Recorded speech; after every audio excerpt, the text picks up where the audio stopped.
You ask Tiger to calculate. This deals with finding the midpoint between 2 points. The midpoint between the 2 points is 15.5, 55.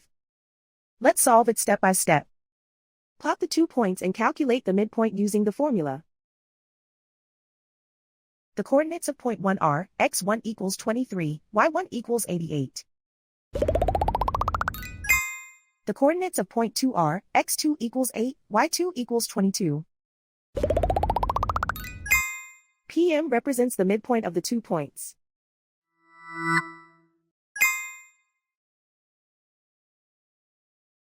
Use the x values in the midpoint formula to find the midpoints x.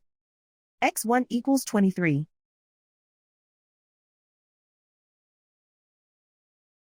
x2 equals 8.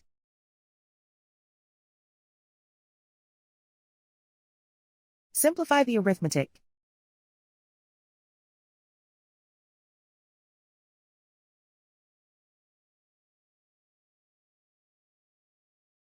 Use the y values in the midpoint formula to find the midpoints y.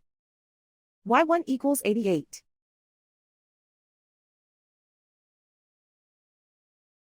y2 equals 22.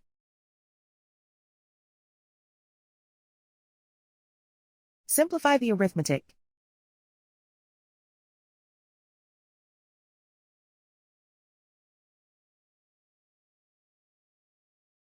And so, the midpoint is 15.5, 55.